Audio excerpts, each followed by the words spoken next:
سیدھا کرو. ہاں یہ اور لے جاؤ، اور لے آؤ. بس ٹھیک ہے، ٹھیک ٹھیک ٹھیک. فاتحہ. مائک بند ہے.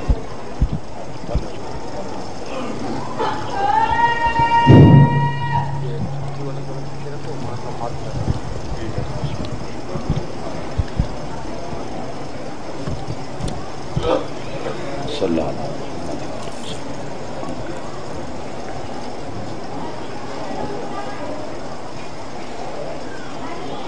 اعوذ باللہ من الشیطان اللعین الرجیم.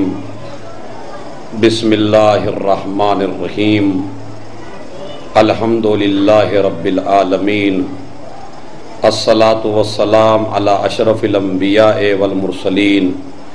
شفیع المذنبین الذی بعثہ رحمۃ للعالمین. سیدنا و مولانا ابی القاسم محمد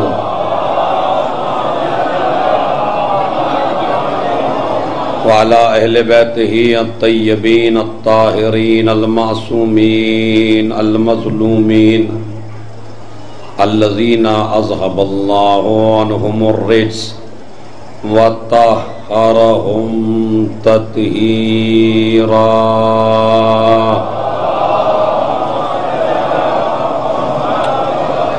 ولعنۃ اللہ علی اعدائہم اجمعین من یومنا ھذا الی قیام یوم الدین. اما بعد.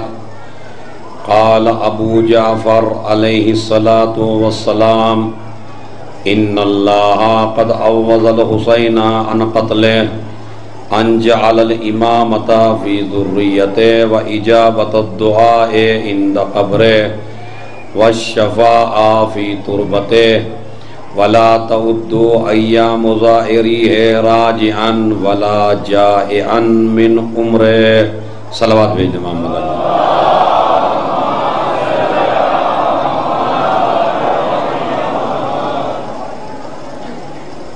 وہ سلسلہ گفتگو جو پہلی محرم یا چاند رات سے آغاز ہوا تھا اور اس کا ٹاپک تھا ہسٹری آف امام زمانہ.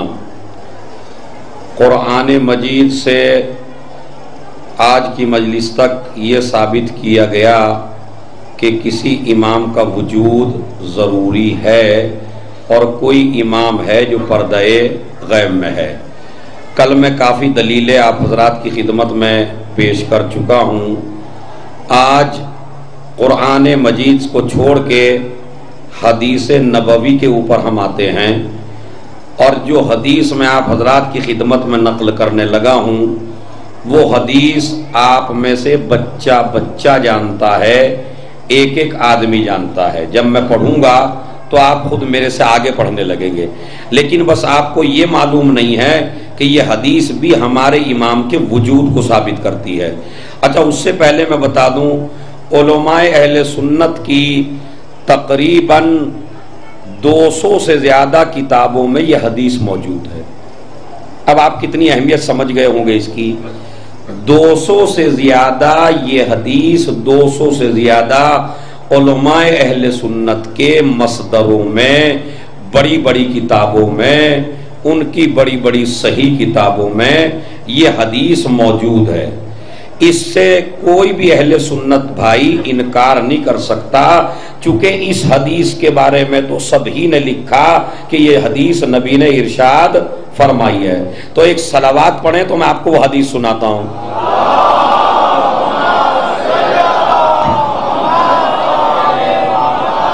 واقعاً میں بڑا شکر گزار ہوں اس شاہ مردہ کے مجمع کا کہ جس نے مجھے پہلی سے لے کے اور ابھی تک، اور بڑے بڑے بھاری مضامین آپ نے سماعت فرمائے اور آپ نے بڑی بغور سماعت کیا. تو آج اس کا اینڈ ہے، آج اس کی آخری مجلس ہے. کل تو پھر مصائبی مصائب ہیں اور آل محمد کے اوپر جو مصیبتیں نازل ہوئی ان کا تذکرہ ہے. میں خالی 15-20 منٹ آپ کا وقت لے کے اس کے بعد ہسٹری 9 محرم کی اور اس کے بعد تھوڑے سے مصائب اور آپ کی زحمت تمام. لیکن وہ دلیل سن لیجیے تاکہ آپ کا سلسلہ جو پہلی محرم سے شروع ہوا وہ سلسلہ نہ ٹوٹ پائے. دیکھیے دلیل دینا میرا کام ہے اور اس پہ توجہ دینا، اس پہ غور کرنا، اس سے نتیجہ نکالنا وہ آپ کا کام ہے. حدیث میں پیش کرنا ہوں، تمام شیعہ کتابوں میں ہے، تمام سنی کتابوں میں ہے. بڑے بڑے علماء اہل سنت نے اس حدیث کے بارے میں کہا کہ یہ حدیث متواتر ہے، اس کے بارے میں ذرہ برابر کوئی شک نہیں ہے. بسم اللہ الرحمن الرحیم، قال رسول اللہ صلی اللہ علیہ وآلہ وسلم. دیکھیں سمجھنا بس یہ ہے، دعا کریے میرے لیے آج 9 محرم میں کہ میں آپ کو سمجھا پاؤں. خدا کی قسم یہ دلیل اگر آپ کسی اہل سنت کو لکھیں گے تو کوئی کاٹ ہی نہیں سکتا، میرا دعویٰ ہے ممبر سے. لیکن بس آپ اسے سمجھانے میں کامیاب ہو جائیے اور آپ کو سمجھانے میں کامیاب ہو جاؤں. دلیل سنیے کیا ہے. بسم اللہ الرحمن الرحیم، قال رسول اللہ صلی اللہ علیہ وآلہ وسلم انی تارکن فیکم الثقلین، میں تمہارے درمیان 2 وزنی چیزیں چھوڑ کے جا رہا ہوں. دیکھیں یاد آ گئی نہیں. اب سنیے، کتاب اللہ و اطرتی اہل بیتی. ایک تو ہے اللہ کی کتاب اور ایک ہے میری اطرت. میری اطرت کون؟ میرے اہل بیت. اطرتی و اہل بیتی. اب ارشاد فرماتے ہیں دلیل یہاں ہے، خدا کی قسم معراج ہو جائے اگر آپ سمجھ لیں. ما ان تمسکتم بہا، جب تک ان دونوں سے تمسک اختیار کرتے رہو گے، جب تک ان دونوں سے چمٹے رہو گے، لن تضلوا بعدی، میرے بعد کبھی گمراہ نہیں ہوں گے. لن یفترقا حتی یرد علی الحوض، اور یہ قرآن اور میرے اہل بیت جدا نہیں ہوں گے. نہیں بھائی، میں ہو سکتا ہے ناکام ہو گیا دلیل سمجھانے میں. پھر سن لیجئے، انی تارکن فیکم الثقلین، میں تمہارے درمیان 2 چیزیں چھوڑ کے جا رہا ہوں. کون سی 2 چیزیں؟ ایک قرآن، ایک اہل بیت. جب تک ان سے چمٹے رہو گے کبھی گمراہ نہیں ہوگے. آگے کا بولیے ذرا. لن یفترقا، یہ دونوں ایک دوسرے سے جدا کب تک؟ حتی یرد علی الحوض، یہاں تک کہ یہ دونوں میرے پاس حوض پہ آئیں گے، محشر میں آئیں گے. قرآن بھی اور اہل بیت بھی. نبی سچا ہے یا نہیں؟ نبی صادق ہے یا نہیں؟ نبی امین ہے یا نہیں؟ پورا دین اسی کی وجہ سے تو مانا. جب نبی کہہ رہا ہے کہ یہ دونوں ایک دوسرے سے جدا نہیں ہو سکتے تو تجھے اس سے بڑی دلیل کیا دوں؟ جب تک قرآن باقی رہے گا تب تک حسین کا بیٹا زندہ رہے گا.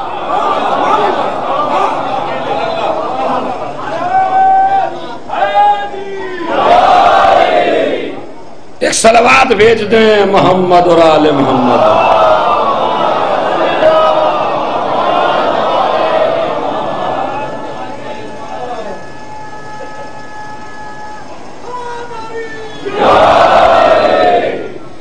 غور سے بتائیے، یہ 9 تاریخ کو جو مجمع اکٹھا ہوا ہے احتجاجاً، اس سے میں پوچھتا ہوں اور آپ کو سمجھا اس لیے رہا ہوں، اگر آفس میں جاؤ، اگر اپنے بزنس پہ جاؤ، اگر اپنے کام پہ جاؤ اور تمہارے امام کا کوئی مذاق اڑائے تو اسے نبی کی یہ حدیث سناؤ، انی تارکن فیکم الثقلین، میں تمہارے درمیان 2 چیزیں چھوڑ کے جا رہا ہوں، ایک اللہ کی کتاب، ایک میرے اہل بیت.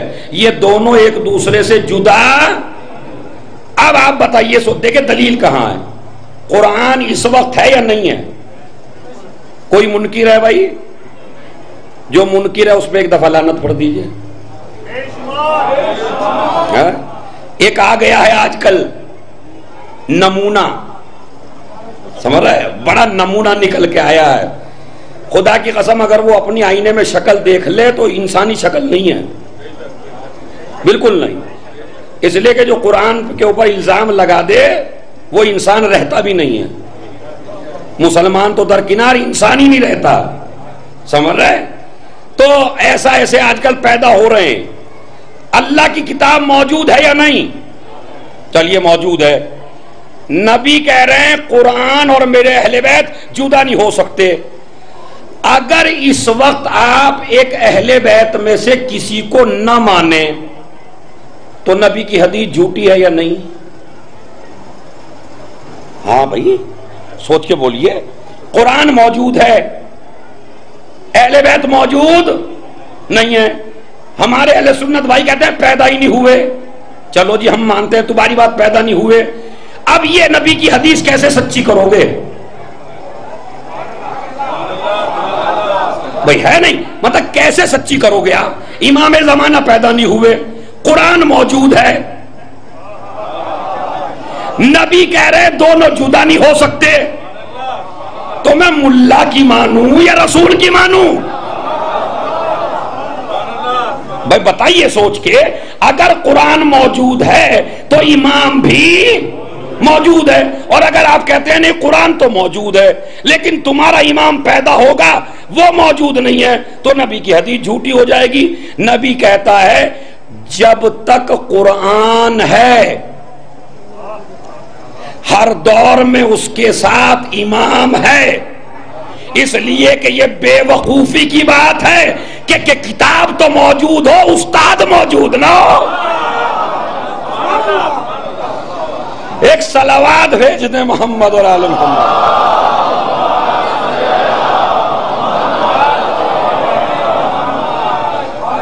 کسی بھی پیریڈ میں کوئی پیریڈ ایسا نہیں دکھا سکتے کہ جس میں قرآن ہے اور وارث قرآن نہیں ہے.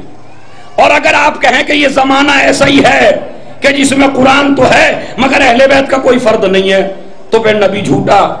اچھا جس نبی کی معاذ اللہ ایک بات جھوٹی ہو گئی تو جنت کا کیا اعتبار، کوثر کا کیا اعتبار، سلسبیل کا کیا اعتبار، دین کا کیا اعتبار، ثواب کا کیا اعتبار، عذاب کا کیا اعتبار؟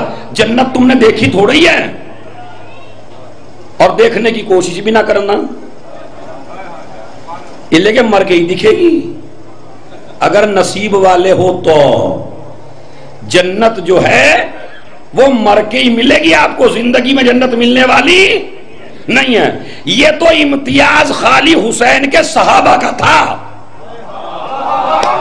میں کیا کروں اگر آخری آدمی نہ بولا اس جملے پر؟ خدا کی قسم دنیا کے ملا کو، مولوی کو، عالم کو، ہر بڑے آدمی کو، ہر مومن کو، ہر مسلمان کو جنت اگر ملے گی تو مرنے کے بعد، مگر واہر سردار جنت کا کمال روز عاشور نہیں شب عاشور کہتا ہے حبیب تیری جگہ وہ ہے، زہیر تیری جگہ وہ ہے.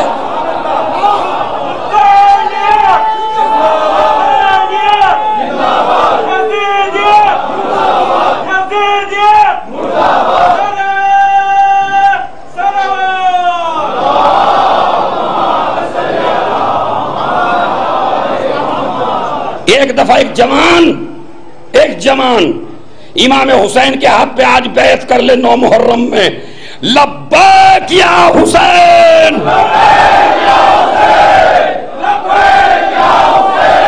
لبیک لبیک لبیک.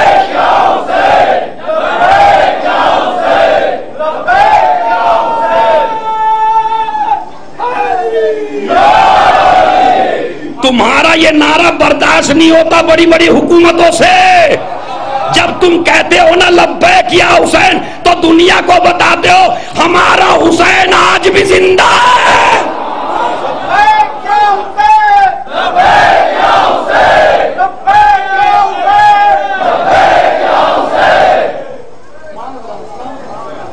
لرز جاتی ہے دنیا. یہ کمال ہے پوری دنیا میں صرف اصحاب حسین کا کہ جنہیں حسین نے روز عاشور جنت دکھائی. حبیب تیری جگہ وہ ہے، زہیر تیری جگہ وہ ہے. اس لیے کہ حدیث ہے نا، سب مل کے پڑھیے بسم اللہ الرحمن الرحیم. الحسن والحسین سیدہ شباب اہل الجنہ. کرو بیٹا ترجمہ. حسن و حسین جنت کے جوانوں کے دیکھیں لفظ لکھا ہے اس میں الحسن والحسین سیدہ شباب. شباب کسے کہتے ہیں؟ جوان کو. شباب علی جنہ، حسن حسین جنت کے جوانوں کے سردار ہیں. تو یہ جو جوان ٹیم بیٹھی ہوئی ہے میرے سامنے، کون ہے تمہارا سردار؟ حسن حسین. میرا کی ذمہ، مجھے پکڑ لیجئے، میرا نمبر لے لیجئے. اگر کوئی بھی مفتی کوئی ملا صاحب پریشان کریں آپ کو، میرا نمبر لے لیجئے. ساری کتابوں میں حدیث موجود ہے، وہ اپنی کتابوں سے نہیں پڑھ رہا ہوں، ان کی کتابوں میں موجود ہے. حسن و حسین جنت کے جوانوں کے. تو یا رسول اللہ یہ بوڑھے کہاں جائیں گے پھر؟ ان کا کوئی قصور ہے بیچاروں کا؟ ہاں، یہ تو نمازی بھی ہیں، پرہیزگار بھی ہیں. کہا نہیں، الحسن والحسین سیدہ، سردار ہیں جنت کے جوانوں کے. تو یا رسول اللہ یہ جو ایک بڑھیا آ گئی، کہا حسن حسین سے بہت زیادہ پیار کرتی ہوں، میں محبت کرتی ہوں. نبی نے فرمایا مگر محبت کرو نہ کرو بوڑھے جنت میں نہیں جائیں گے. اب ایسے موقع پر روئے گی نہیں روئے گی؟ پریشان ہو گئی. اور جو پریشان ہوئی تو جا رہی تھی روتی ہوئی. نبی کو ایک حقیقت بتانی تھی، جا رہی تھی روتی ہوئی. روتے روتے بلال مل گئے اور نے کہا اماں رو کیوں رہی ہو؟ کہا میں تو حسن حسین سے پیار کرتی ہوں. نبی نے آج حدیث ارشاد فرما دی یہ تو جوانوں کے سردار ہیں. میں ہو گئی بوڑھی. کہا نہیں چلو میں لے کے چلتا ہوں، شاید حدیث سمجھ میں نہ آئی ہو. وہ بھی چلے. کہا یا رسول اللہ کیا کر دیا؟ حسن حسین جوانان جنت کے سردار ہے، یہ رو رہی ہے. کہا اس کے رونے سے کیا، جتنے کالے ہیں وہ بھی جنت میں نہیں جائیں گے. اب بلال بالکل کالے تھے اور نے کہا لو ہم آئے تھے ان کی سفارش کے لیے، ہم خود ہی پھنسے پڑے ہیں. ہاں، اب جو کالے ہیں وہ پریشان نہ ہو زیادہ، ابھی مسئلہ حل کر دیتا ہوں. اور جو بوڑھے ہیں وہ بھی پریشان نہ ہو. اب کے بوڑھے صلوات بھیجیں محمد و آل محمد.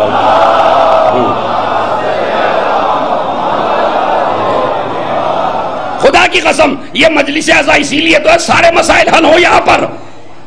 جوانوں وہ جو بیٹھے ہوئے سامنے ایک ایک آدمی کا بوڑھے جنت میں نہیں جائیں گے، اس کے بعد کا کالے جنت میں نہیں جائیں گے. بڑھیا کا بھی بیچاری کا منہ لٹکا ہوا ہے، بلال کا بھی منہ لٹکا ہوا ہے. نبی نے حدیث کی تشریح فرمائی، کہا بالکل سچ کہہ رہا ہوں، نہ بوڑھے جنت میں جائیں گے نہ کالے جنت میں جائیں گے. کہا پھر جو ہم محبت کرتے ہیں وہ کہاں جائیں گے؟ کہا جتنے کالے ہیں جب جنت کے دروازے پہ پہنچیں گے حسن و حسین کی محبت کی وجہ سے چہرے پہ نور آ جائے گا.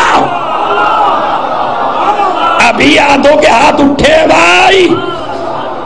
جتنے بھی کالے ہیں محمد و آل محمد کی محبت سے ان کے چہروں پہ نور آ جائے گا. اور جتنے بھی بوڑھے جنت کے دروازے پہ پہنچیں گے تو داخل ہونے سے پہلے اللہ محبت میں جوان کر دے گا.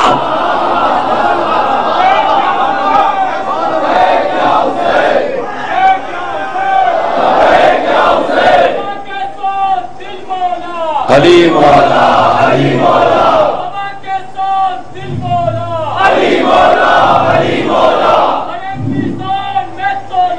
علی مولا علی مولا منبر سے نبی بولا علی مولا علی مولا منبر سے نبی بولا علی مولا علی مولا حسینی پہ علم بولا علی مولا علی مولا حسینی نے خدا بولا علی مولا علی مولا حسینی نے خدا بولا علی مولا علی مولا.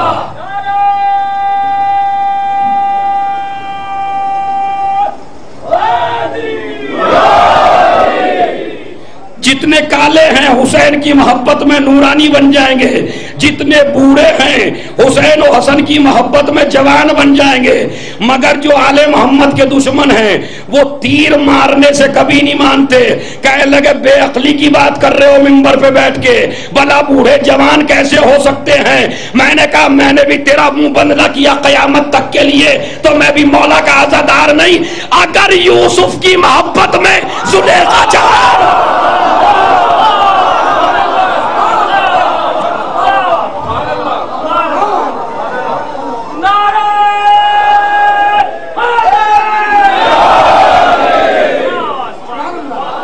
ایک صلوات بھیج دیں محمد والے.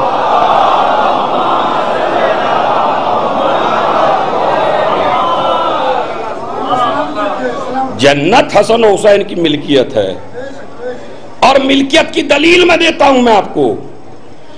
جو مہمان الگ ہوتا ہے، مالک الگ ہوتا ہے.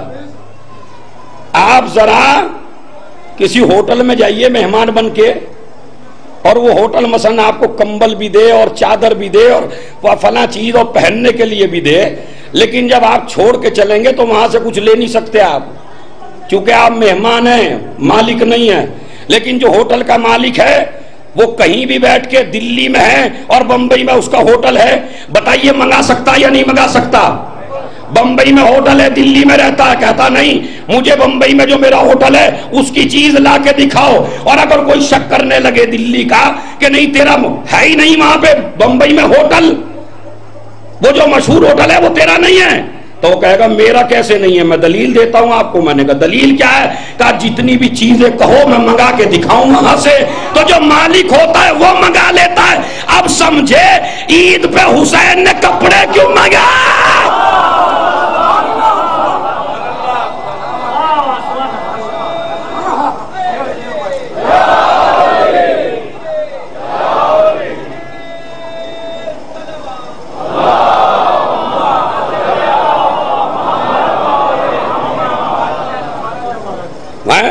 عید کا دن آیا، کہنے لگے اماں ہمیں بھی کپڑے چاہیے. کہا تمہارے کپڑے تو گئے ہیں درزی کے. اب میں آپ سے پوچھتا ہوں جتنے بھی شاہ مردہ کا یہ جوان مجمع آیا ماشاءاللہ، جناب زہرا نے معاذ اللہ سچ بولا یا جھوٹ؟ تو گئے تھے کہیں سلنے؟ سلنے گئے تھے؟ نہیں، سلنے بھی نہیں گئے. اچھا جناب زہرا نے یہ نہیں کہا دنیا کے درزی کے یہاں؟ انہوں نے کہا میرے لاڈلو درزی کے یہاں گئے، آ جائیں گے. اگر میں کہوں میں خریجی سے چلا، بارش ہو رہی تھی اور آپ نے وہاں جا کے دیکھا بارش تھی نہیں وہاں، تو مجھے سچا کہو گے جھوٹا کہو گے؟ جھوٹا، کیونکہ جہاں کی میں نے خبر دی تھی وہاں سے بالکل ایسا. مثلا یہ بھائی سلمان بھی رہتے ہیں وہیں میں بھی رہتا ہوں، میں نے فون کر کے کہا بارش ہو رہی ہے، انہوں نے کہا نہیں ہو ہی نہیں رہی، یہاں تو بالکل ٹھیک ہے. تو سچا کہو گے جھوٹا؟ جھوٹا کہیں گے نا. تو سچ کسے کہتے ہیں؟ سچ کی ڈیفینیشن کیا ہے؟ سچ کی تعریف کیا ہے؟ کہ پہلے ایک واقعہ ہو گیا ہو، بعد میں اس کی آپ نے خبر دی ہو. اگر آپ کی خبر واقعے سے ٹیلی کر جائے تو اسے سچ کہتے ہیں، اور اگر آپ کی خبر واقعے کے مطابق نہ ہو تو اسے جھوٹ کہتے ہیں. تو جناب زہرا نے درزی کے یہاں بھیجے نہیں ہیں تو کہیے جھوٹ کہا نہیں. عربی گرامر میں دو لفظ ہیں، ایک ہے صادق، ایک ہے صدیق. صادق اسے کہتے ہیں کہ پہلے واقعہ ہو بعد میں خبر دے. صدیق اسے کہتے ہیں جیسا کہہ دے ویسا ہو جائے. جناب زہرا صادقہ نہیں ہے، جناب زہرا صدیقہ ہے. ابھی بتاتا ہوں صدیقہ کی مثال. صدیق کی، جناب یوسف جب نکلنے لگے نا قید سے تو دو آدمی آئے من چلے قیدی. ایک کہنے لگا کہ میں نے فلاں خواب دیکھا، خواب نہیں بیان کر رہا ہوں چونکہ وقت کم ہے. ایک کہنے لگا میں نے دوسرا خواب دیکھا. جناب موسیٰ نے بتایا، جناب یوسف نے بتایا تجھے مارا جائے گا پھانسی دے کے اور اسے رہا کیا جائے گا. دونوں ہنس کے کہنے لگے ہم تو مذاق کر رہے تھے، ہم نے کوئی خواب ہی نہیں دیکھا. بھائی ایک مرتبہ جناب یوسف نے کہا تو نے دیکھا ہو یا نہ دیکھا ہو لیکن اب وہی ہوگا جو ہم نے کہہ دیا. چونکہ صدیق ہے نا یوسف، تو اب دیکھیے ہوتا یا نہیں ہوتا. ادھر صبح کے وقت رضوان جنت آیا، نہ جبرائیل نام بتایا نہ رضوان بتایا. زہرا نے پوچھا کون؟ کہا حسنین کا درزی ہوں. صلوات بھیجنے.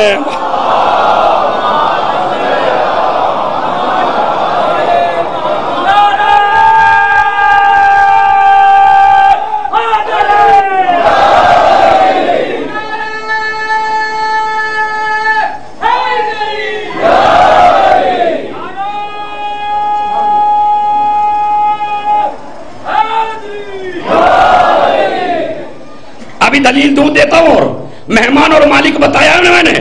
اچھا حسنین یہ آپ نے کپڑے کیوں منگا لیے؟ کہا یہ بتانا چاہتے ہیں کہ زمین پہ رہ کے بھی ہم جنت کے حاکم ہیں، ہم جنت کے مالک ہیں. اب میرے علم میں اضافہ کرے کوئی جوان، میرے علم میں اضافہ کرے، جب جناب آدم جنت سے نکلے لباس دے کے بھیجا یا اتار کے؟ کہا کیوں؟ کہا اس لیے کہ دنیا میں جا رہے ہو نا، جنت کا لباس جنت میں پہنا جاتا ہے، دنیا میں نہیں. تو اس کا مطلب ہے جو مہمان تھا اس سے لے لیا، جو جنت میں مہمان تھا اس سے لے لیا، اور جو جنت کا مالک تھا. اچھا میں نے مولا حسین سے کہا کپڑے کیوں منگائے؟ کہا جب جنت سے کھانا آیا تو یہاں بھی ڈنڈی ماری انہوں نے، نانا کے لیے آیا تھا، نواسوں نے کھا لیا. جنت کی جتنی چیزیں منگاتے رہے ہم لوگ، یہ یہی الزام لگاتے رہے نانا کے لیے آیا تھا، نانا نواسوں کے بغیر کھاتا نہیں تھا، ان میں ان کی کیا بات ہے؟ آج کپڑے منگائیں گے اپنے قد کے.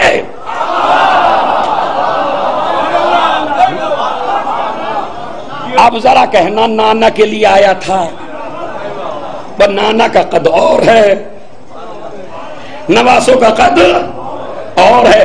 اس لیے ہم نے جنت سے مالک ہے نا مالک. دوسری دلیل دیتا ہوں میں آپ کو مالک ہونے کی، حاکم ہونے کی. آخری جملہ غور سنیے گا، ماشاءاللہ بڑی توجہ سن رہے ہیں، اللہ آپ کو سلامت رکھے، آباد رکھے. پتہ دلیل دیتا ہوں آپ کو، بڑی دلیل. اگر پاکستان میں ایک جرم ہوا، پاکستان کا مجرم ہے، انڈیا بھاگ آیا، حکومت انڈیا اسے سزا دے گی؟ نہیں. کیوں نہیں سزا دے سکتی؟ کہا جہاں کا مجرم ہے وہیں سزا ملے گی. ہوتا نہیں ہوتا؟ ایک بلکہ پناہ دے سکتے ہیں. ہوتا نہیں ہوتا کہ جرم یہاں کر کے گئے دوسرے ملک میں چلے گئے، پناہ لے لی. مگر جہاں کا مجرم ہے وہیں سزا سنائی جاتی ہے، وہیں فیصلہ ہوتا ہے. ایک کیس ہوا آسمان کے اوپر، ایک فرشتے سے ترک اولا ہو گیا، مجرم ہے آسمان کا، ادھر حسین کی ولادت ہوئی، ادھر نبی کی خدمت میں آ گیا، مجھے شفا دے دو. بھائی مجرم آسمان کا ہے تو سزا اور جزا یہاں کیسے؟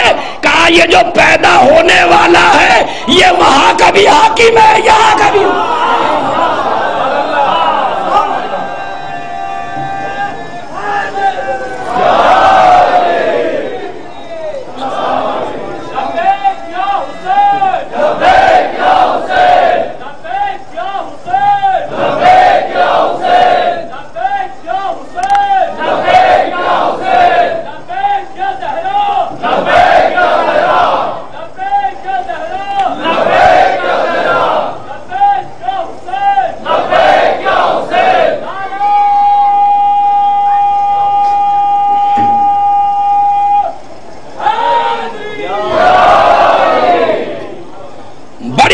اٹھا کے ارے یہ محرم کیوں مناتے ہو، ارے یہ مجلسیں کیوں کرتے ہو، ارے یہ جلوس کیوں نکالتے ہو، اس سے فائدہ کیا ہے؟ بتاؤ کتنا بڑا فائدہ ہے؟ فائدہ سمجھائیں آپ کو، میں نہیں سمجھا رہا ہوں. آیت اللہ نقن نے سمجھایا تھا اپنے زمانے میں. جب ایک جگہ حسین ڈے ہوا، حسین ڈے میں تمام شیعوں کو، تمام سنیوں کو، تمام جتنے بھی بریلوی دیوبندی ہیں سب کو بلایا گیا، جلسہ ہوا بہت بڑا حسین ڈے کے اوپر. تقریریں ہو رہی ہیں امام حسین علیہ السلام کے اوپر، بڑے بڑے ریسرچر بیان دے رہے ہیں. کوشش یہ کی کمیٹی نے شیعہ عالم کو سب سے کم وقت دیا جائے تاکہ یہ زیادہ بولنے نہ پائیں. لہذا سب نے بڑی بڑی تقریریں کی. جب شیعہ عالم آیت اللہ نقن کا نمبر آیا تو بالکل اذان کے قریب آپ پہ کہہ دیا اذان کے بعد جلسہ ختم ہو جائے گا. اچھا ٹاپک دیکھیے کیا تھا؟ ٹاپک کہ کربلا کا فائدہ کیا ہوا. مطلب جو حسین نے اتنی بڑی قربانیاں دی، آج بھی شراب پی جا رہی ہے، آج بھی ڈکیتی ہو رہی ہے، آج بھی ظلم ہو رہا ہے، آج بھی فتنے ہیں، آج بھی غیبت ہو رہی ہے، آج بھی حسد کیا جا رہا ہے. جو جوا قتل کون سا جرم نہیں ہے آج؟ تو جو یزید کے زمانے میں تھا وہ آج بھی ہے. تو پھر کربلا کا فائدہ کیا ہے؟ اب وہ اتنا ٹاپک اتنی جلدی بیچارے کیا کریں؟ 5 منٹ کا وقت ہے. موضوع تھا کربلا نہ ہوتی تو کیا ہوتا. بولیے جوانوں آخر تک. بھائی جواب تبھی تو دل میں اتاروں گا جب سوال اتر جائے. کربلا نہ ہوتی تو، پھر سن لیجئے، کربلا نہ ہوتی تو انہوں نے 4 منٹ تو سورہ جمعہ پڑھا. اب یہ کونیاں ماننے لگے ایسے. تاریخی بات ہے، جس نے تاریخ پڑھی ہے وہ تو گھر تک داد دیتا چلا جائے گا، جس نے نہیں پڑھی ہے اس کا نصیب ہے. جملہ ایک ہی ہے بس. سورہ جمعہ پڑھا، کونیاں چلنے لگی. حافظ صاحب کہنے لگے لو اس کی تو عقلی کم ہے، 5 منٹ کا وقت ہے. کربلا نہ ہوتی تو کیا ہوتا. اس موضوع پہ یہ کیا بول پائے گا. 4 منٹ سورہ جمعہ میں لگ جائیں گے. انہوں نے سورہ جمعہ مکمل کیا اور پورے مجمع کو خطاب کر کے کہنے لگے مجھے لمبی چوڑی تقریر نہیں کرنی ہے، بس ایک ہی بات کہنی ہے، اگر کربلا نہ ہوتی تو جمعے کی نماز بدھ میں ہوتی.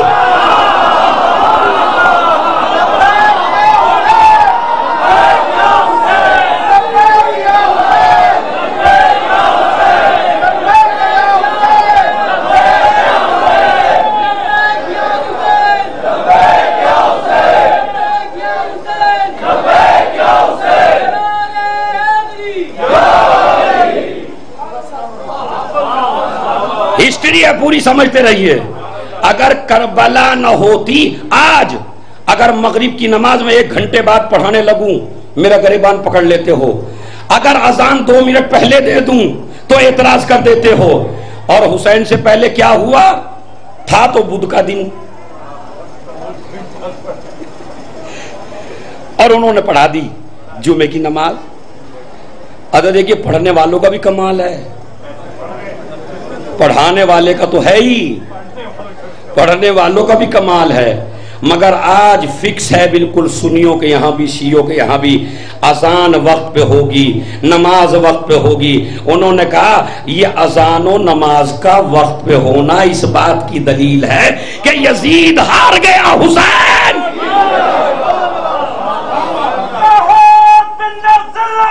ہے ہاتھ من الذلہ،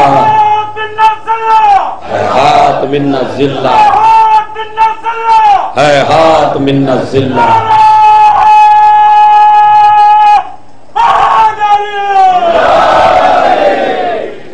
اچھا اس جملے کا مطلب سمجھے آپ؟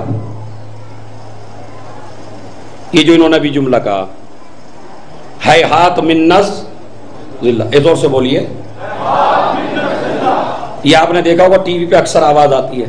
یہ ہے ہاتھ من الذلہ کسی قوم کا نعرہ نہیں ہے، یہ اس وقت کا ہے جب بیعت کا مشورہ دیا گیا حسین بیعت کر لو تو میرے مولا نے کہا ہے ہاتھ من الذلہ، ممکن ہی نہیں ہے کہ ہم اور ذلت ایک جگہ جمع ہو جائے. لبیک یا حسین، لبیک یا حسین، لبیک یا حسین، لبیک یا حسین، لبیک یا حسین، لبیک یا حسین.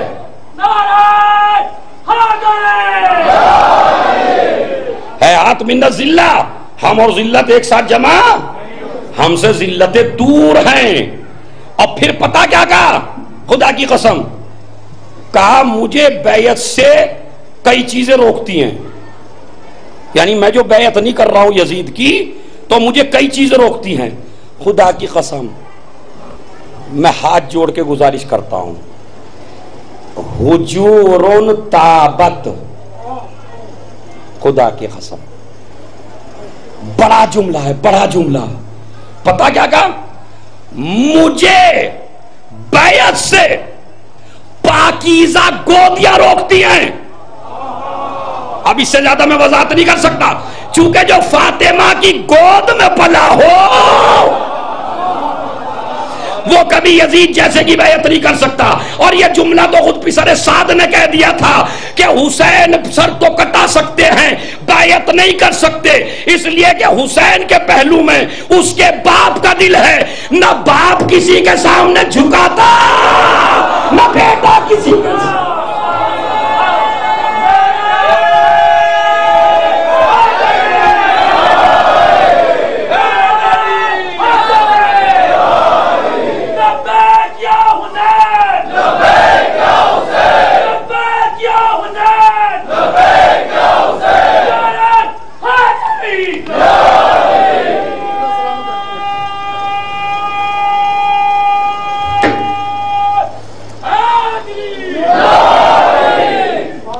پاکیزہ گودیاں روکتی ہیں مجھے نفس روکتا ہے میرا کہ میں یزید کی بیعت کر لوں۔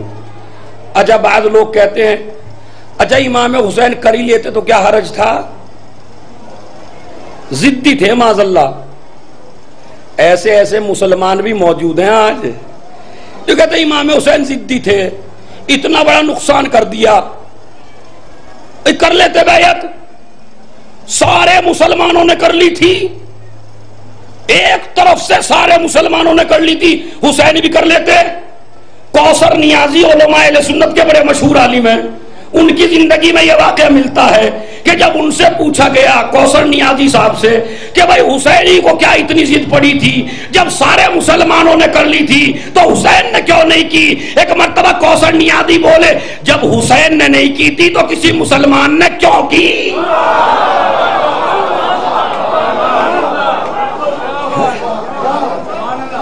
اچھا آج میں آپ کو فلسفہ بھی سمجھا دیتا ہوں۔ ارے کم وقت، امام حسین کو تو کہہ رہا ضدی تھے، چلو امام حسین تھے تو کی نہیں تھی، جب سارے مسلمانوں نے یزید کی بیعت کر لی تھی تو امام حسین نے نہیں کی تھی، یزیدی کو کیوں اتنی پریشانی تھی؟ جب سارے صحابہ، ہم بھی تو الٹا کر سکتے ہیں، اللہ نے ہمیں بھی سوال کا حق دیا ہے، اللہ نے ہمیں بھی دماغ دیا ہے، کوئی تم ہی مائنڈیڈ نہیں ہو، سمجھ رہے کہ حسین نے کر لیتے تو کیا تھا؟ میں نے کہا تو یزید کا کیا پیٹ نہیں بھر رہا تھا بھائی، جب سب نے کر لی تھی سارے مسلمانوں نے اور اکیلے حسین نے نہیں کی تھی تو وہ بھی چھوڑ دیتا مسئلہ کہ بھائی پوری دنیا نے کر لی، حسین کے کرنے سے کیا ہوتا ہے، نہیں کرے نہ کرے، نہیں تو پوری دنیا نے کر لی۔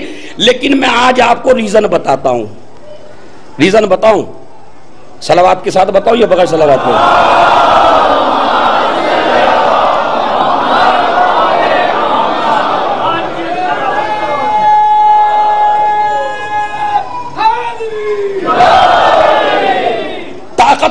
اکٹھی کر لیا آپ نے اپنے بازوؤں میں، چونکہ میرے مولا کا مسئلہ ہے، بڑا مسئلہ حل ہونے والا ہے۔ بھائی جب سب نے کر لی تھی تو یزید پہ کیا فرق پڑ رہا تھا، خالی حسین نے نہیں کی تھی۔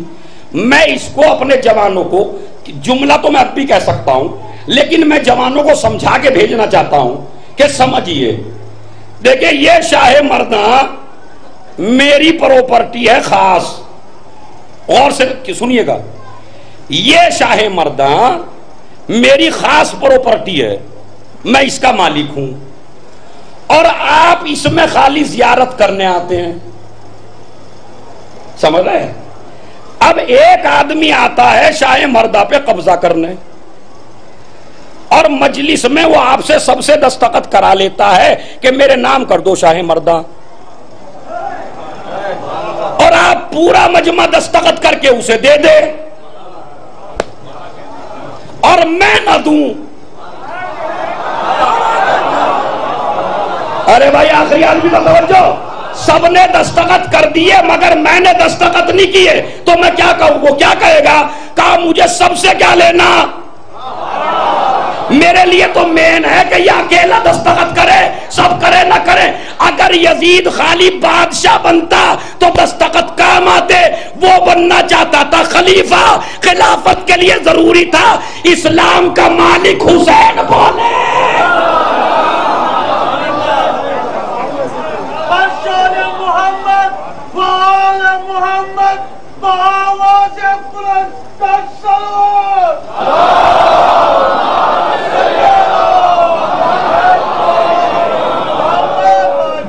ماشاءاللہ، میں کیس سولو کرنے میں تھوڑا کامیاب ہوا یا نہیں ہوا؟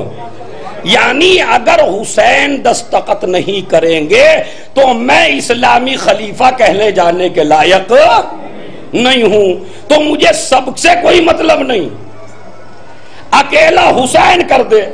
ارے ایک جملہ اور سن لو پھر بھائی، جب آئی گیا منبر سے، میرا مولا چاہتا ہے بتاؤ میرے عزاداروں کو، یزید کی بیعت سارے مسلمانوں کا کرنا اور حسین کا نہ کرنا اور یزید کا مطمئن نہ ہونا اس بات کی دلیل ہے کہ یزید کی نظر میں بھی سارے مسلمانوں کی وہ حیثیت نہیں ہے جو اکیلے حسین کی۔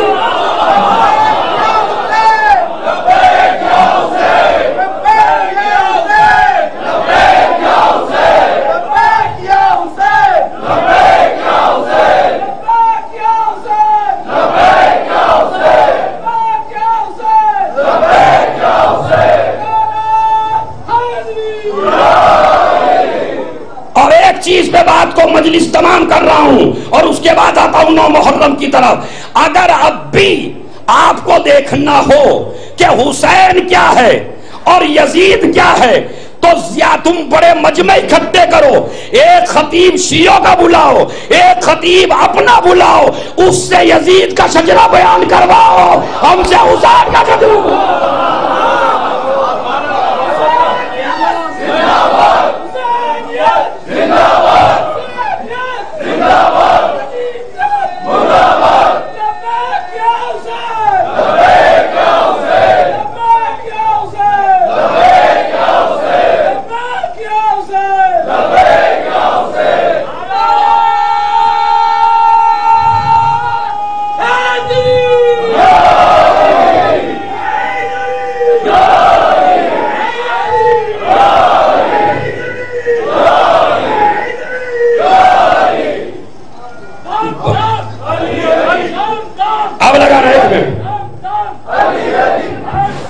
علی علی علی علی علی علی علی علی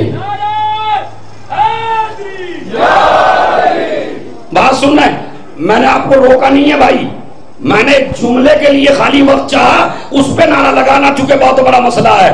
تم کہ یزید یزید یزید کھلے لفظوں میں نہیں، دب دب کے رضی اللہ ہے، اللہ معاف کر دے گا، یہ جو وکالت ہے نا، آج میں شاہ مردہ میں یہ مسئلہ ہی ختم کر دیتا ہوں۔ تجھے یزید حق پہ نظر آتا ہے نا تو ایک دعا تو ہمیں دے، ایک دعا ہم تجھے دیتے ہیں، تو ہمیں دعا دے حسین کے ساتھ تمہارا حشر ہو، ہم تجھے کہتے ہیں تیرا حشر یزید کا۔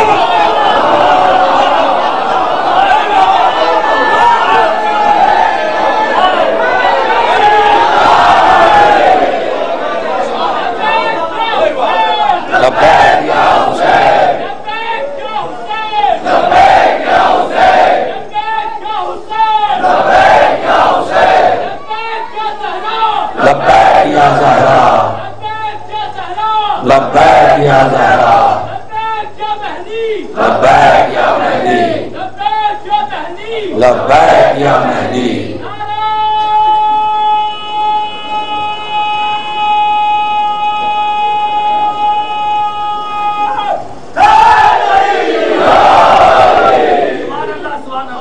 سمجھ رہے ہیں، غور کر رہے ہیں؟ تو بس میں نے فیصلہ ہی کر دیا بھائی، تیرا حشر یزید کے ساتھ ہو، ہمارا حشر حسین کے ساتھ ہو۔ اب اس کے بعد تو کوئی بات نہیں رہ گئی نا، ہاں بھائی کوئی مسئلہ نہیں ہے، تمہارا حشر ان کے ساتھ ہو، ہمارا حشر حسین ابن علی کے ساتھ ہو۔ اب انی تارکن فیکم الثقلین، میں تمہارے درمیان دو چیزیں چھوڑ رہا ہوں، ایک اللہ کی کتاب، ایک میرے اہل بیت، یہ دونوں ایک دوسرے سے جدا نہیں، ایک جگہ کوشش ہوئی جدا کرنے کی، بتا رہا ہوں آپ کو، منبر سے بتا رہا ہوں۔ یزید نے کوشش کی حسین کو جدا کرنے کی قرآن سے، لہذا اس نے یہ کیا، امام کا گلا کٹوا دیا۔ شمر نہیں، سنیے جتنی اب تک داد دیے نا، طاقت سمیٹ لیجیے اپنے ہاتھوں میں۔ یزید نے کوشش کی قرآن اور حسین الگ ہو جائے، خنجر سے گلا کٹوا دیا۔ شمر خوشی خوشی ٹہل رہا ہے، ہم نے گلا کاٹ دیا، مگر جب کوفے کا بازار آیا، حسین ابن علی نے نو کے نیزہ پر تلاوت کر کے بتایا، نہ قرآن ہم سے جدا ہے نہ ہم قرآن سے جدا ہے۔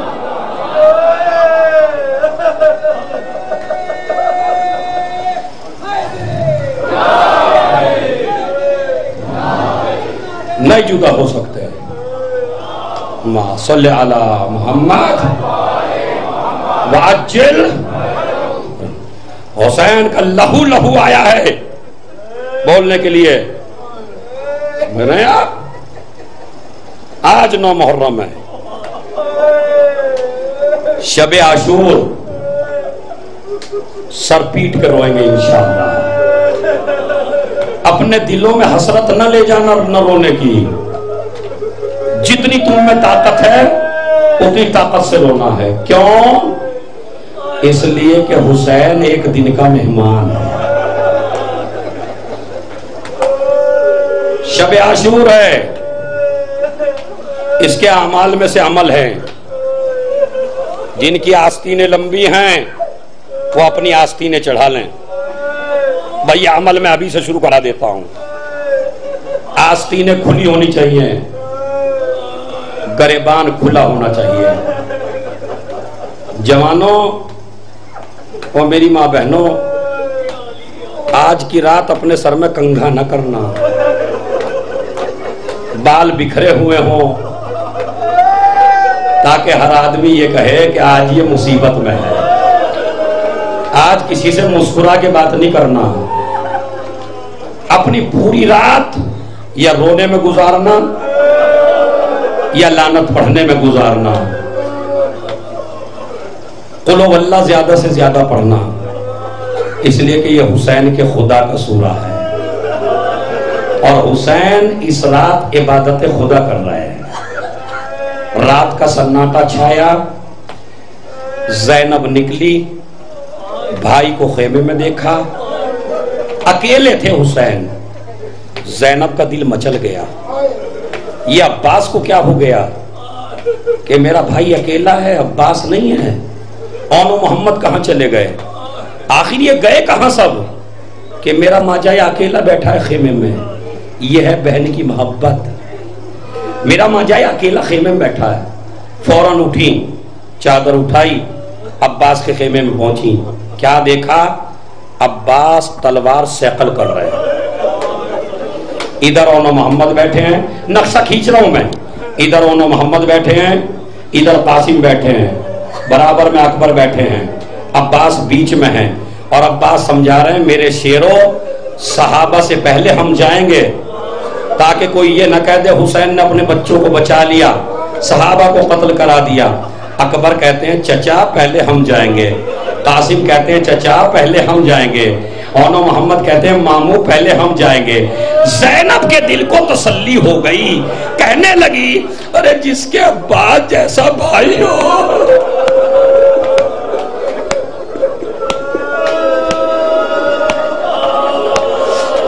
میرے بھائی پہ بلا کون سخت وقت آ سکتا ہے.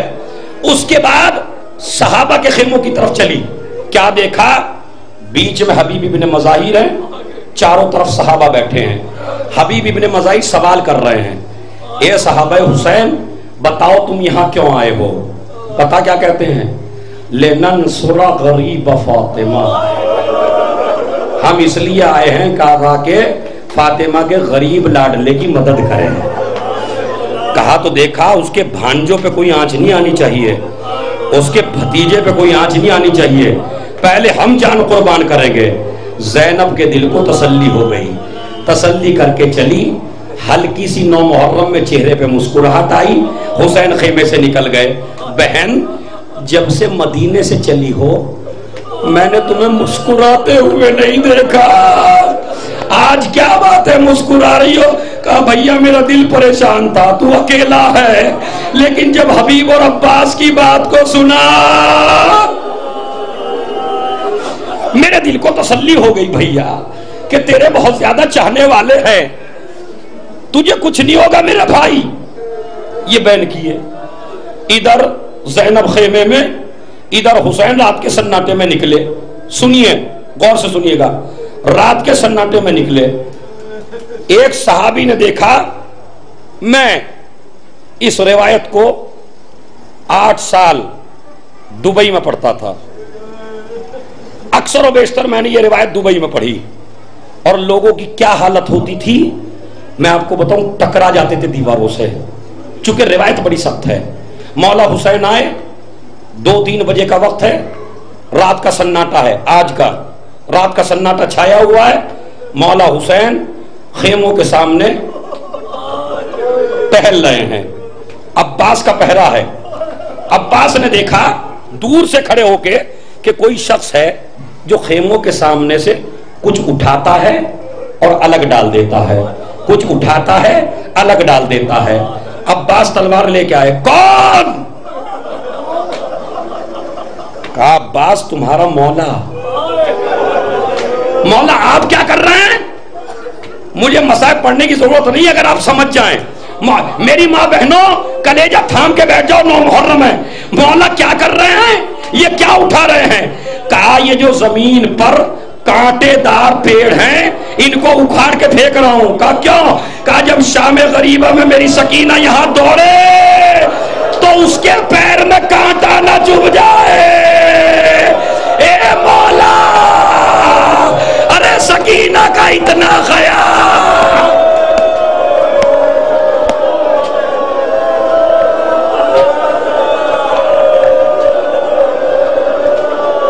روتے رہیے، روتے ہوئے جائیے تاکہ میری سکینہ کے پیر میں کانٹا نہ چبھ جائے۔ ہائے ہائے ہائے، کتنا احساس اس یہ بچی کا کہ اس کے پیر میں کانٹا نہ چبھ جائے۔ مولا شام غریبہ میں جب کان چیرے جائے،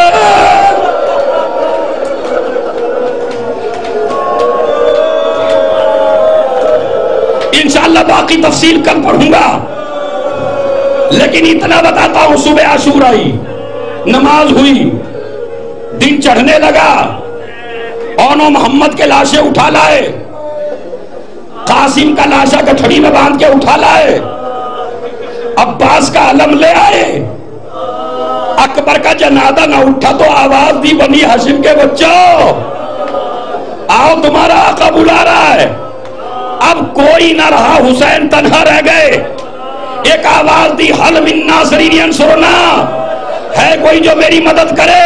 خیمے سے ایک شور بلند ہوا، حسین نے پوچھا زینب کیا بات ہے؟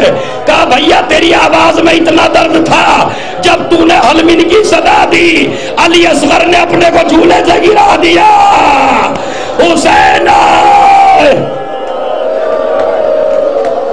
ارے بھائی اتنی بڑی پبلک ہے، آج تو کربلا آواز دے دو، کربلا نہیں سیریا میں سکینہ کے کانوں تک آواز جائے تاکہ کہے اماں اگر یہ ہوتے میرا بابا نہ مارا جاتا۔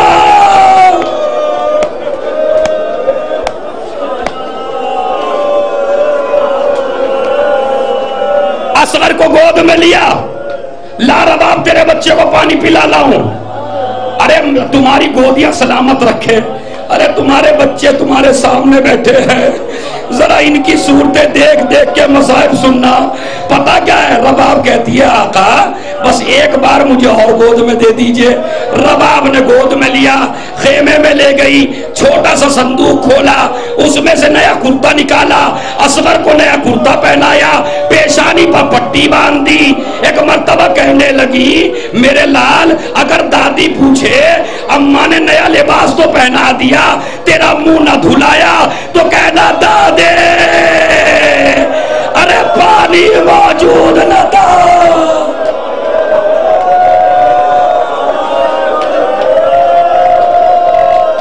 سر پیٹ کے بھائی، سر پیٹ کے۔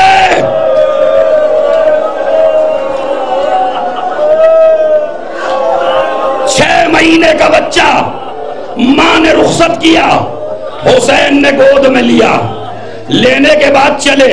پتا کیسے کیا؟ میری طرف دیکھیے، ابا کے دامن میں دھوپ تیز تھی نا، بچے کی آنکھیں کھل نہیں رہی تھی، ابا کے پردے میں چھپا لیا، اس طرح لے کے چلے۔ وہ سمجھے قرآن لے کے آئے ہیں۔ ایک مرتبہ حسین نے کہا اگر میں تمہاری نظر میں خطاوار ہوں، ارے تمہارا مولا کتنا غریب ہو گیا دیکھیے، اگر میں خطاوار ہوں تو یہ بچہ تو خطاوار نہیں ہے۔ علی اصغر کو نکالا، فوج کو یقین نہ آیا، ایک مرتبہ کہا میرے لال تو بھی تو حجت خدا کا بیٹا ہے، اپنی حجت کو تمام کر دے۔ جلتی زمین پہ بچے کو لٹایا، بچے نے ننھی سی زبان نکالی، ہونٹوں پہ پھرانا شروع کیا، فوج میں کوہرام مچ گیا۔ ارے یزید، ارے پانی پلا دے۔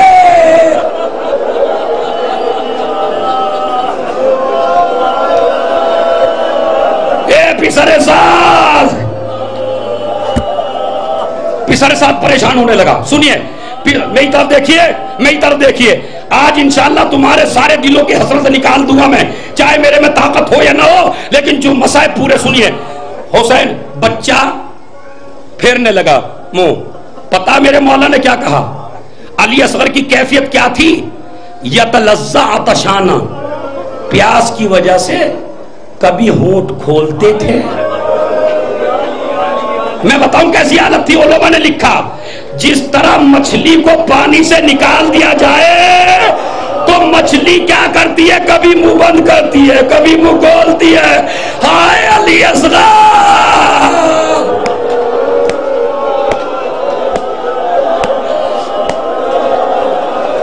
تمہیں 9 دن ہو گئے اپنے مولا کو یاد کرتے ہوئے، یہی وہ جگہ ہے جہاں تمہیں حسین نے یاد کیا ہے۔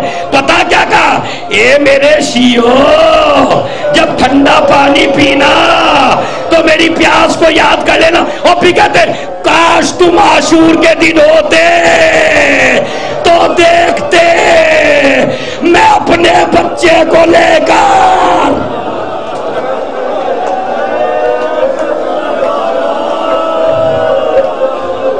اپنے بچے کو لے کے کیسے پانی مانگ رہا تھا۔ ارے آج تو حسین کی سب سے بڑی قربانی اٹھنے والی ہے، سب سے بچہ، روایت کہتی ہے، مقتل کہتا ہے بچے کو حسین نے اٹھا لیا۔ میرے لال ان کو یقین نہیں آ رہا ہے۔ ادھر پسر ساتھ کہتا ہے نا اینا ہرملہ، ہرملہ کو لایا گیا۔ میری طرف دیکھیے، بالکل یہ علی اصغر حسین کے ہاتھوں پر، ادھر اس نے ایک تیر چلایا، ہاتھ کانپ گئے، تیر گر گیا۔ دوسرا تیر چلایا، ہاتھ کانپ گئے، تیر گر گیا۔ پسر ساتھ کہنے لگا جب بھی مجھ سے کوئی پوچھتا تھا میرے قافلے میں تیر انداز کون ہے تو میں تیرا نام لیا کرتا تھا، آج تجھے کیا ہو گیا؟ ایک بچے کو دیکھ کے کہتا ہے جو میں دیکھ رہا ہوں وہ تو نہیں دیکھ رہا۔ تو نے کیا دیکھا؟ کہا کبھی رسول خدا، کبھی علی مرتضی، کبھی ایک نقاب پوش بی بی، اے ہرملہ۔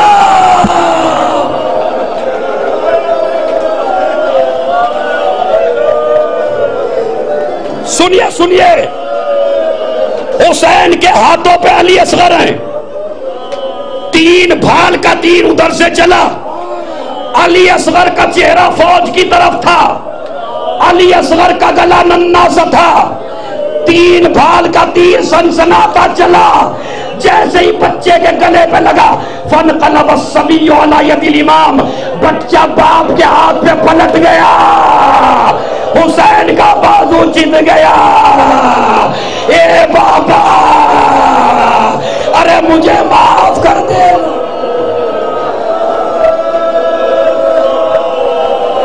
میرا گلا چھوٹا تھا، تیر بڑا تھا۔ بتاؤں کون سا تیر مارا گیا؟ جب اونٹ کو شکار کیا جاتا ہے تو وہ تیر اونٹ پہ چلایا جاتا ہے، جو علی اصغر پہ چلایا گیا۔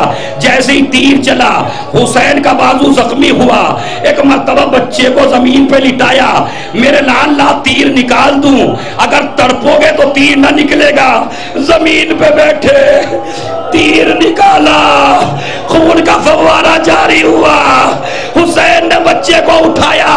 کل کو عمل کرو گے نا، 7 مرتبہ آگے بڑھے، 7 مرتبہ پیچھے ہٹے۔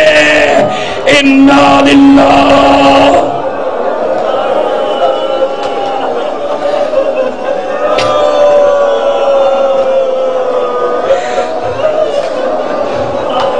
آخری جملے بس سنیے، انا للہ و انا الیہ راجعون، لے کے چلے اب سوچ رہے ہیں رباب نے پوچھ لیا تو کیا کہوں گا. ایک مرتبہ پہنچ گئے دروازے پر. رباب اپنی امانت کو لے جا. رباب سے پہلے سکینہ نکل آئی. بابا اصغر اتنا پیارا تھا, پانی پلا لائے. سکینہ پیاسی رہ گئی. حسین نے آبا کا دامن اٹھایا. اسی وقت رباب نکل آئی. ارے میرے بچے, کیا ان میں کوئی صاحب اولاد نہ تھا؟ اے میرے لال.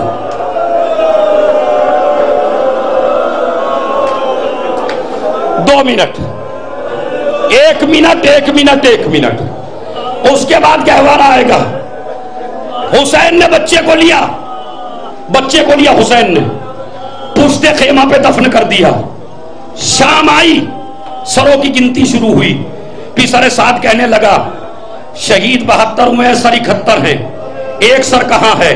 تو کسی نے کہا ظالم, وہ تو چھوٹا سا حسین کا بچہ تھا. حسین نے اسے پشت خیمہ پہ دفن کر دیا. کہا نہیں, اس ننھا سا گلہ بھی ہمیں چاہیے, علی اصغر کا گلہ بھی ہمیں چاہیے. کہا جاؤ تلاش کر کے لاؤ. ادھر ابھی خیموں میں آگ نہیں لگی ہے, فوج تلاش کرنے کے لیے چلی. بڑے بڑے نیزے ہاتھ میں لیے ہوئے ہیں. پتا کیا کرتے تھے؟ جہاں بھی کوئی تر زمین دیکھتے تھے نیزہ زمین پہ کاٹ دیتے تھے. رباب یہ منظر دیکھ رہی تھی. ایک مرتبہ رباب نے کیا دیکھا؟ جیسے ہی شمر نے نیزہ مارا, علی اصغر کا لاشا نکل کے آ گیا. شمر زمین پہ بیٹھا, ننھے سے سینے پہ گھٹنا رکھا, خنجر سے علی اصغر کا گلا کاٹا. ماں یہ منظر دیکھ رہی تھی. اے میرے لال, اے میرے بچے, ارے تیری ماں, ارے کیسے صبر آئے. اے علی اصغر,